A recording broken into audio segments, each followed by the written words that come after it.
Ao vivo para todo o Brasil, 11 horas em ponto, não perca a hora aqui na Jovem Pan. E olha, o assunto agora é leitura digital, isso porque a leitura digital de revistas e jornais cresceu 163% no período de pandemia, uma mudança considerável no comportamento do leitor, né? Então isso é algo muito importante, tendo em vista que o aplicativo Claro Banca, que é da operadora Claro de telefonia, a leitura de jornal representa 45% do consumo do conteúdo hoje. E se falando em regiões, os rankings são: primeiro, cidades com DDD 11, depois cidades com DDD 21, que é a região metropolitana do Rio de Janeiro, 11 São Paulo, não é? Terceiro lugar, cidades com DDD 61, que é do Distrito Federal. Quarto, DDD 19, região de Campinas, Piracicaba, Limeira, Americana e São Paulo. Em quinto lugar, cidades com DDD 31, como a Belo Horizonte, região metropolitana e também o Vale do Aço. Por isso eu converso agora com o Renato Marcondes, que é diretor de novos negócios da Verisoft. Ele está conosco aqui ao vivo e vai conversar com a gente a esse respeito. Em primeiro lugar, boa noite, seja muito bem-vindo aqui conosco, Renato. Boa noite, Fernando, um prazer falar contigo.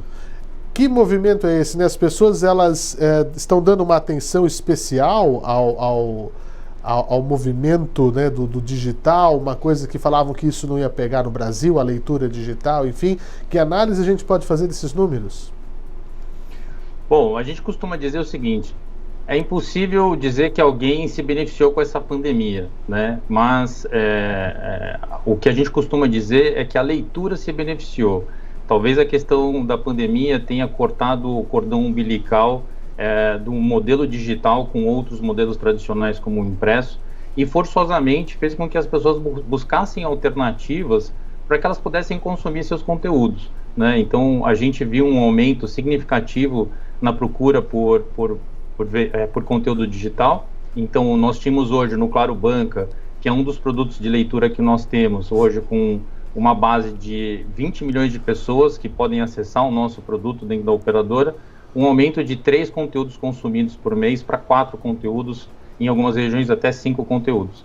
Então a gente vê que as pessoas começaram talvez até por uma necessidade, porque não tinham opção de ir até uma banca de jornal, e às vezes o medo do Covid, né, de manusear a revista física ou jornal, isso acabou impulsionando a leitura digital. Essa é a nossa análise nesse período de pandemia. Agora, a pergunta que eu te faço é: esse é um movimento que veio para ficar? Porque é óbvio, né, nós aqui torcemos diariamente para que a pandemia acabe, não é? Você acredita que esse é um movimento, é algo que realmente as pessoas, as famílias estão usando os seus dispositivos eletrônicos, estão usando seus tablets, seus celulares, enfim, até mesmo o próprio Kindle, né, que é um dispositivo eletrônico para isso? Como é que você vê? Fernando, com certeza, eu acho que a leitura digital ela veio para ficar, né? E no nosso caso, os produtos que nós desenvolvemos, eles têm um foco em telefones e smartphones, né? Telefones mobile. Então, isso permite com que você leia o livro em qualquer lugar, basta que você tenha uma conexão. E a gente vê um movimento crescente do desenvolvimento do mercado móvel no Brasil. Nós já temos hoje um número de telefones no Brasil que supera a quantidade de habitantes, ou seja, a gente tem mais de um telefone habilitado no Brasil por pessoa, desculpe. E em outubro do ano passado, a Anatel divulgou um dado que também é bastante significativo, que pela primeira vez na história da telefonia móvel celular, nós tivemos um percentual de usuários com um modelo pós-pago maior do que o pré-pago. O Brasil, historicamente, era um país que tinha mais telefones pré-pagos, e quando você tem mais pré-pagos, isso significa que as pessoas estão realmente mais interessadas na internet, na conexão. Um usuário pós-pago, ele não fica sem internet ao longo do mês. Isso permite que ele acesse conteúdos digitais, né? Que ele tenha mais acesso à informação. E o telefone celular, o smartphone, no nosso caso, a nossa visão é de que ele populariza esse acesso. E aí, somado a isso, uma parceria com uma grande operadora como a Claro, que tem uma base de milhões de pessoas, você consegue levar conteúdo digital, e o celular acaba sendo o grande viabilizador desse novo movimento, que eu concordo e acredito que veio realmente para ficar. Essa questão, por exemplo, também dos jovens estarem em aulas digitais, as reuniões de trabalho dos adultos também digitais, você acha que isso também fomenta? Hoje, mais do que nunca, é imprescindível os dispositivos eletrônicos como um todo para a gente se manter conectado e ativo no mundo? Com certeza. Eu sou pai e estimulo muito meu filho a ler também e estou nesse processo de introduzi-lo à leitura digital, né? Obviamente a gente tem a preocupação com os pequenos de que eles não fiquem muito tempo na tela, porque eles querem mais se entreter, né? Não que o livro não seja um grande entretenimento, mas a gente tem muita concorrência, digamos assim, para os pequenos. Mas eu acredito que sim, as próprias demandas das escolas, né, exigem que os alunos, os livros de leitura obrigatória do ano letivo, que são de literatura, que não são os de uso comum das aulas, eles agora são digitais. Você tem opção também, você pode comprar o físico, mas você tem a opção também de ler, buscar o livro digital.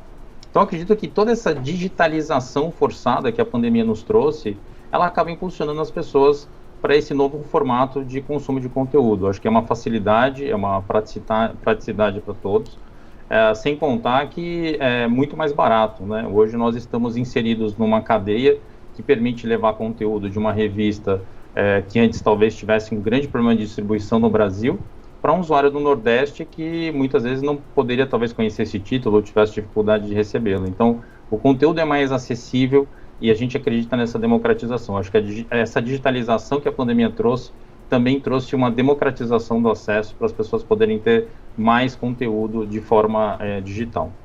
E há um ranqueamento que vocês consigam verificar se as pessoas buscam informação, buscam entretenimento, o que está sendo mais buscado. Nós vemos aí também pelo DDD que eu acabei passando, né, os grandes centros, né? Nós falamos aqui de São Paulo, falamos do Rio de Janeiro, Belo Horizonte, Brasília, né, nos 5 primeiros, 4 capitais e regiões metropolitanas, e depois praticamente uma região metropolitana, uma região metropolitana, praticamente a capital do interior, que é a Campinas, né, aqui de São Paulo, no caso.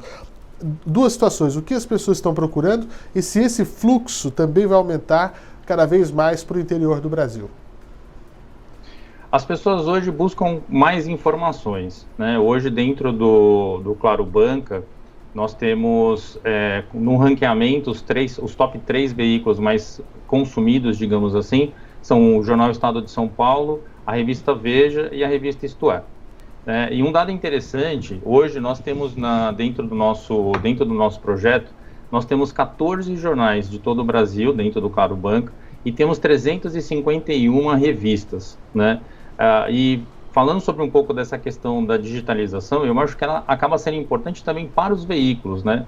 Durante o período de pandemia, de março a outubro, nós recebemos a procura de 98 editoras interessadas em colocar suas revistas dentro do nosso projeto, e que até 2019 era um caminho inverso, éramos nós que buscávamos essas editoras. Então, há uma demanda muito grande também crescendo do setor produtivo, né, de conteúdo, e hoje o que a gente vê mais é a busca por informações. Eu acredito que a demanda em todas as regiões, não direi especificamente no interior, mas eu acho que as pessoas do interior ou de regiões mais afastadas acabam se beneficiando com toda essa tecnologia, né? E um dado interessante para compartilhar contigo, Fernando, de todos os acessos do Claro Banco, o Claro Banco é um projeto que você pode acessar do seu smartphone Android ou do seu iPhone, ele está disponível nas duas lojas, e você também tem acesso web para aquele que preferir.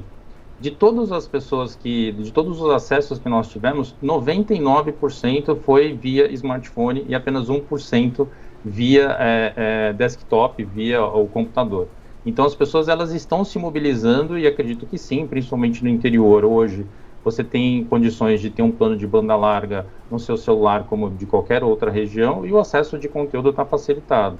Então, havendo estímulo também, as pessoas acabam tendo mais procura por esse tipo de conteúdo e eu acredito num crescimento geral em todo o Brasil.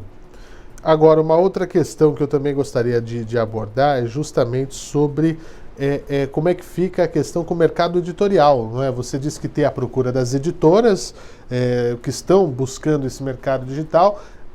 Há uma perda, você acredita, para o físico, para o papel, por exemplo, propriamente dito nesses casos? Como é que são as conversas, o que vocês têm ouvido dos próprios editores, dos publishers, enfim, que trabalham nesse setor? O que a gente costuma escutar é que eles estão buscando novas formas de levar o seu conteúdo até as pessoas, né? Eu costumo dizer, por exemplo, que o que gera o seu interesse numa revista é o tipo de conteúdo, é a forma como ele é escrito, são os profissionais que compõem essa revista, que são pessoas que às vezes você segue há bastante tempo. Então, muito mais importante é o conteúdo do que o formato onde você o lê, né? E eu acho que o setor produtivo entendeu isso.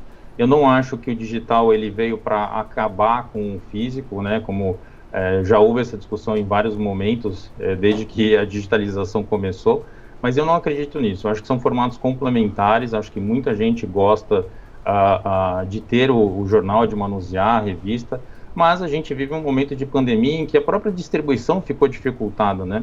Hoje em dia, as editoras, no momento de pandemia, não podiam levar suas revistas para outros estados, ou levavam com dificuldade. Então, o digital permite essa mudança.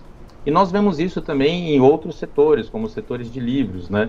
A Verisoft é uma empresa que trabalha na digitalização do setor de cultura, de leitura. Então, a gente também trabalha com livros digitais. E a gente vê essa demanda também de crescimento por livros digitais, que é a mesma coisa. Você acabou ficando impedido de ir até a sua livraria. Muitas vezes as pessoas consomem o livro nas grandes livrarias, tem toda uma sensação em volta, né, do livro, de você estar ali, mas acabaram não deixando o conteúdo de lado. E aí eu acho que quando a pandemia estabilizar, as pessoas podem mesclar esses dois consumos de conteúdo, mas acredito que o digital veio para ficar e tirou um pouco, talvez, a percepção que as pessoas tinham de que talvez ler no digital, ler no smartphone não fosse uma coisa tão prazerosa. Na verdade, você tem, inclusive, muito mais facilidades, porque hoje, com um aplicativo como o Claro Banca, você consegue selecionar trechos, você marca a página que você está, você consegue tirar prints do que você está lendo. Então, você tem outras funcionalidades, o livro passa a ter outras funcionalidades para você, e eu acho que isso é interessante para quem produz o conteúdo, porque aproxima ainda mais as pessoas que gostam desse conteúdo, entendeu?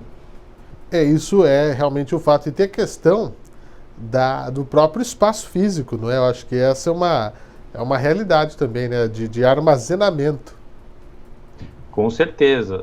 A gente diz que, assim, nós estamos inseridos numa cadeia produtiva que ela é, digamos, mais eficiente, ela é mais barata, né? Não tem tanto impacto ambiental, então o conteúdo diagramado, formatado, exatamente a mesma quantidade de páginas que você pode ter num livro físico, você tem no digital, você só não tem mais o papel, e que acaba sendo uma tendência também. Muitas pessoas acabam também aderindo ao digital por conta de uma questão de uma filosofia de vida, de, puxa, eu vou economizar papel porque eu consigo ler no digital e nada te impede de fazê-lo. É uma questão de adaptação. Como eu disse no começo, eu acho que a pandemia forçou as pessoas a testarem, as pessoas gostaram e as pessoas agora vão fazer disso uma rotina. Não significa que elas substituirão o impresso. Para muitas pessoas o impresso vai continuar sendo mais importante. Mas acho que tirou das pessoas aquela preocupação de ter que escolher, né? Eu trabalho no mercado de tecnologia há muitos anos e às vezes parecia que para eu gostar do digital, significa que eu vou ter que deixar de gostar do físico, sabe? E eu acho que agora a gente conseguiu uma combinação perfeita e as pessoas vão conseguir consumir o conteúdo digital cada vez mais. Isso é muito jóia. O que a gente espera é que realmente haja espaço para todo mundo e que a busca pelo conhecimento seja o mais importante, né? Eu acho que esse é o grande ponto. Mas, pois não, pode falar, Renata. Não, com certeza, concordo 100%. E até para trazer um dado para você, claro. Um dos nossos projetos que nós temos, que é um projeto de livros chamado Aya Books, onde a gente oferece livros digitais, durante a pandemia, o que a gente viu crescer é a categoria de livros de autoajuda, né? Que você pode inserir aí uma série de tipos de livro, que eu acho que são justamente as pessoas buscando melhorar, buscar conhecimento, e no momento de pandemia, onde você também precisa lidar com uma série de questões, o conhecimento, a cultura, seja ela digital ou física, ela é muito valiosa, e muitas pessoas apelaram para o digital, e eu acho isso super favorável. Não tenha dúvida. Eu gostaria de agradecer a participação aqui do Renato Marcondes, que é diretor de novos negócios da Verisoft e participou com a gente aqui de Pan News falando desse mercado, sobretudo nesta semana que foi comemorado, inclusive, o Dia do Leitor. Muito obrigado, viu, Renato? Obrigado a você, Fernando. Uma boa noite. Muito bem. Tchau, tchau. Agora